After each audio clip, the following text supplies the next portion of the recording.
حضرات گرامی کے جو اپنے تہوار مناتے ہیں ان تہواروں کو اپنے طور پہ منائیں، لیکن مسلمانوں کو ان تہواروں میں شرکت کی اجازت نہیں ہے حضرات گرامی قدر، اس لیے کہ ان کے تہواروں کی بنیاد جو ہے وہ ایک خاص تھیولوجی کے پس منظر کے اندر ہے، ایک خاص عقیدے کے پس منظر کے اندر ہے۔ جب عیسائی کرسمس مناتا ہے در حقیقت وہ اس عقیدے کا اظہار کرتا ہے کہ اللہ کے یہاں پر بیٹا پیدا ہوا، لیکن اس عیسیٰ علیہ السلام کے بارے میں مسلمانوں کا عقیدہ بالکل اٹل ہے، بالکل واضح ہے کہ سیدنا عیسیٰ علیہ السلام جو تھے وہ رب کے بیٹے نہیں بلکہ رب کے بندے ہیں، رب کے رسول ہیں۔ حضرات گرامی قدر، اس تھیولوجیکل ڈیفرنس کے ساتھ، اس عقیدے کے اختلاف کے ساتھ، مسلمان تیری حمیت کہاں پہ چلی گئی ہے، تیری غیرت کہاں پہ چلی گئی ہے؟ وہ اللہ کے یہاں پر بیٹا ہونے کی بات کرتا ہے تو اس کو بیٹا ہونے کی گریٹنگ دیتا ہے، تو اس کو بیٹا ہونے کی مبارکباد دیتا ہے۔ کیا یہی تیرا عقیدہ ہے؟ حضرات گرامی قدر، ماڈرن دنیا کے اندر آپ بقائے باہمی کی بات کرتے ہیں، آپ میوچول کو ایگزسٹنس کی بات کرتے ہیں،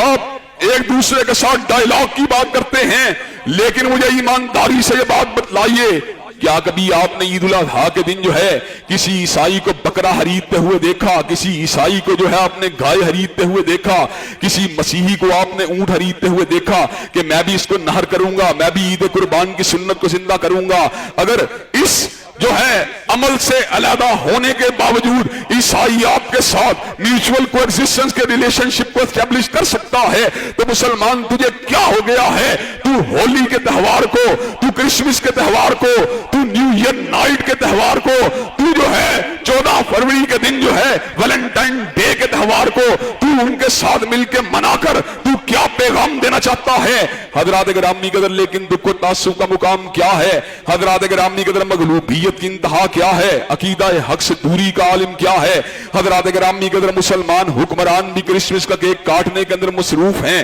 مسلمانوں کے رہنما بھی کرسمس کا کیک کاٹنے کے اندر مصروف ہیں، اور بڑی بات کیا کروں میں، حضرات گرامی قدر جو ہے مذہبی جماعتوں کے رہنما وہ بھی کرسمس کا کیک کاٹنے کے اندر مصروف ہیں۔ ایسے عالم کے اندر ایک شک و شبہ والی کیفیت جو ہے مسلمانوں کے دلوں میں پیدا ہو جاتی ہے جب ہمارے رہنما کرسمس کا کیک کاٹ رہے ہیں، جب ہمارے مذہبی رہنما کرسمس کا کیک کاٹ رہے ہیں، جب ہمارے علماء، ہمارے اجل قسم کے مفتی کرسمس کا کیک کاٹ رہے ہیں، تو اگر ہم بھی کاٹ لیں گے کیا فرق پڑ جاتا ہے؟ حضرات گرامی قدر، دین جو ہے وہ کسی رہنما کی بات کا نام نہیں، کسی مجتہد کی بات کا نام نہیں، کسی عالم کی بات کا نام نہیں، کسی مفتی کی بات کا نام نہیں، دین نام ہے رب کے قرآن کا نام ہے، کالی کملی والے کے فرمان کا نام ہے۔ حضرات گرامی قدر، حضرت رسول اللہ نے اس امر کا اعلان فرما دیا، من تشبہ بقوم فہو منہم، جو کسی قوم سے مشابہت کو اختیار کرتا ہے وہ انہی کا حصہ ہے، وہ انہی میں سے ہے۔ حضرات گرامی قدر، میں نے کلمہ اگر پڑھا ہے کالی کملی والے کا پڑھا ہے، میں نے مقتدی اور پیشوا اگر ماننا ہے،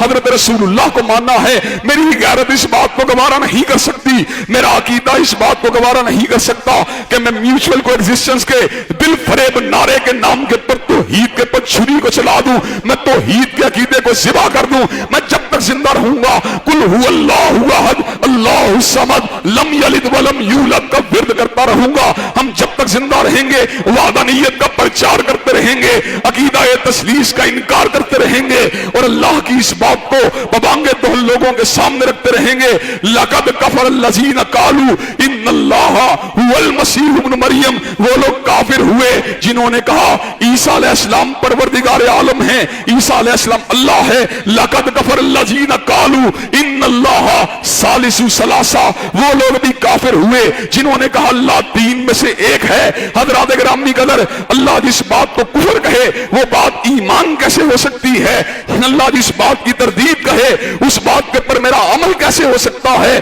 چنانچہ حضرات گرامی قدر، ہمیں کرسمس کے اس موقع کے پر عیسائیوں کو پیغام حق تو سنانا چاہیے، ہمیں ان کو پورا سال پیغام توحید کو تو دینا چاہیے، ہمیں حضرت عیسیٰ کی بندگی اور ان کی اللہ تبارک و تعالیٰ کی طرف سے جو مشن ان کو سونپا گیا اس بات کا اعلان پرچار تو کرنا چاہیے، لیکن کرسمس اور ہولی کے تہوار میں شریک ہو کر اپنے عقیدے کو ذبح نہیں کرنا چاہیے، اپنے عقیدے کو مسخ نہیں کرنا چاہیے، اپنے عقیدے کو پامال نہیں کرنا چاہیے۔